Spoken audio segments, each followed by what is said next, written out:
Nothing but truth. Nothing but truth. On AFR Talk. Welcome back. Crane Durham's Nothing But Truth. Leading from behind, bystander foreign policy, supporting terrorist organizations. Where does it get you? Well, it gets you what we have in Egypt.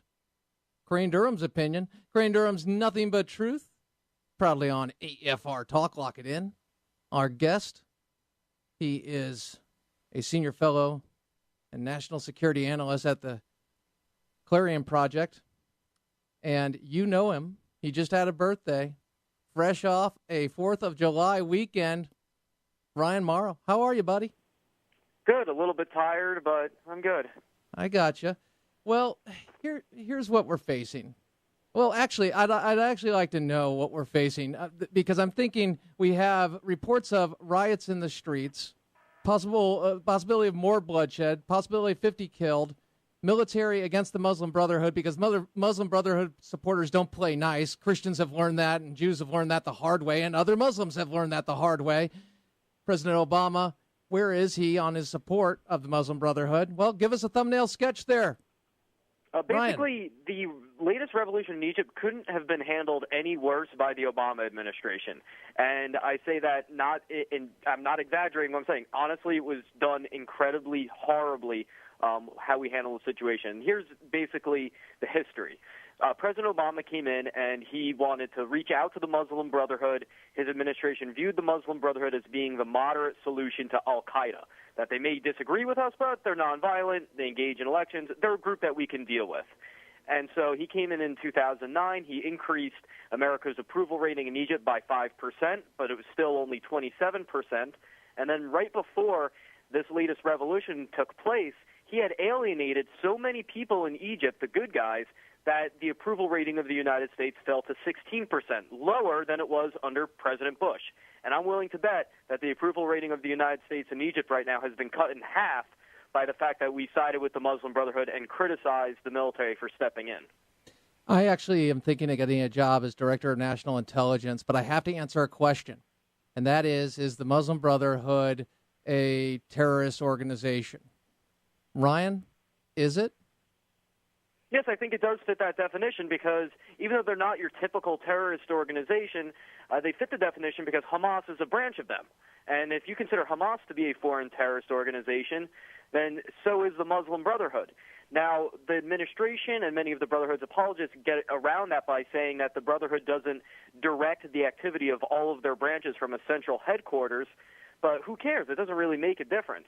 But if the Muslim Brotherhood officially endorses violent jihad, then that argument goes completely out the window, and we need to put maximum pressure on the Obama administration to formally declare them a terrorist organization, which should have been done decades ago.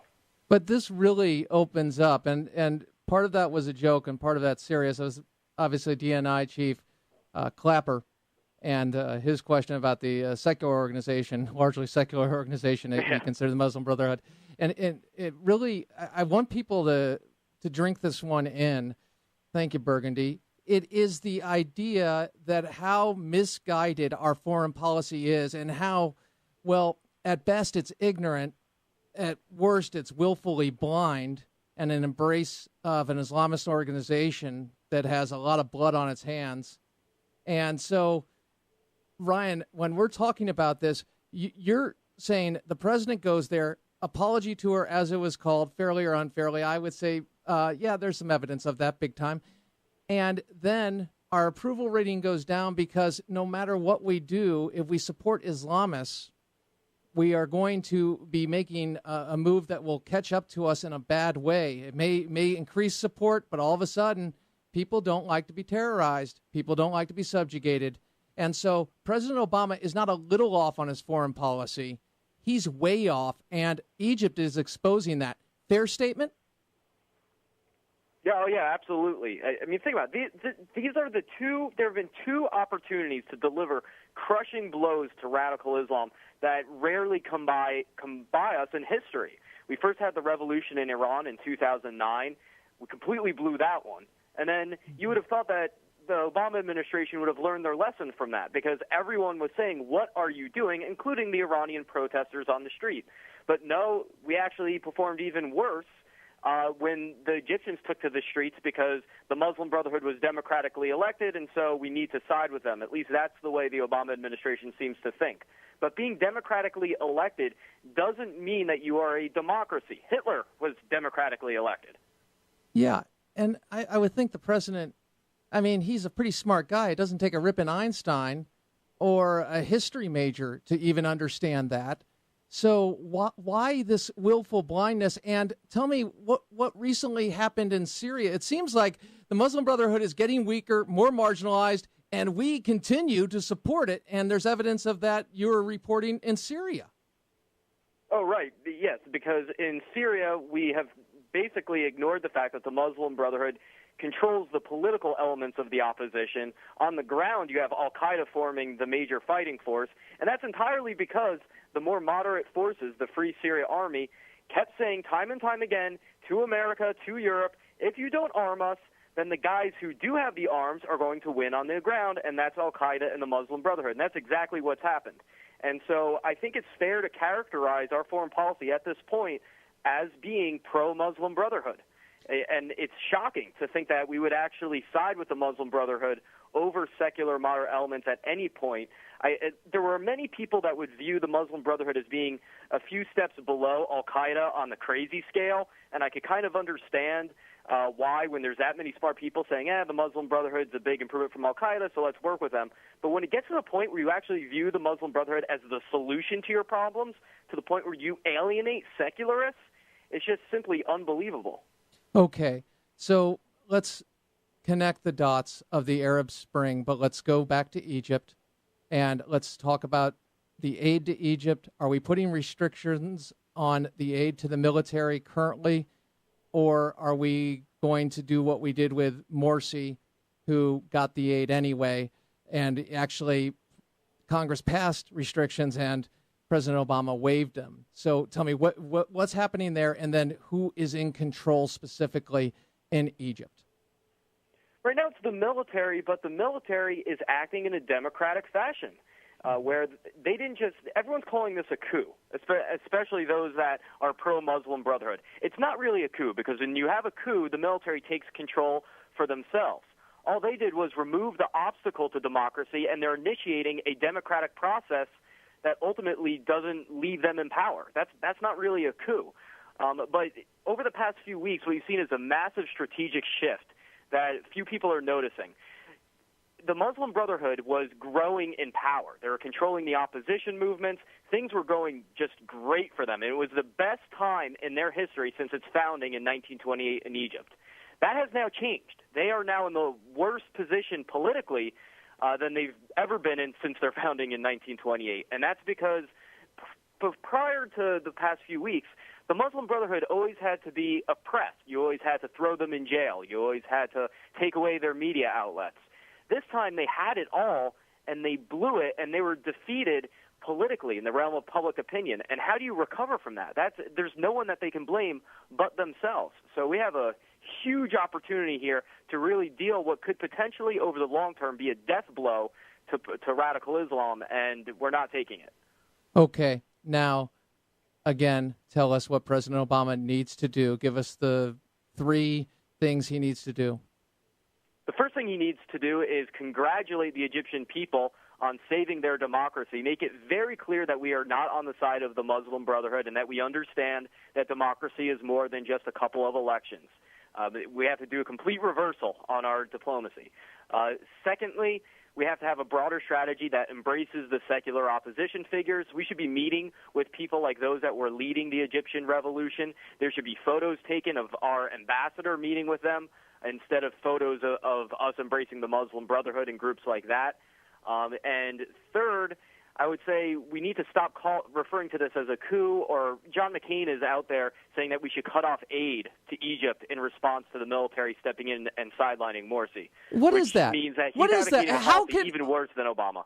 Okay, yeah, help me out here. Where's his blind spot coming in? Uma? I don't – well, McCain has evolved a bit because he started meeting with the Muslim Brotherhood, him and Lindsey Graham, and they became impressed on a personal level, which is always what seems to happen when people meet with the Muslim Brotherhood, because happens with Dennis westernized. Rodman too. Happens with Dennis Rodman and his friend over in North Korea. It's asinine, and it actually throws people who desire to be free under the bus. Greatest respect for McCain's service. Don't get me wrong, as you know, and I know you do too.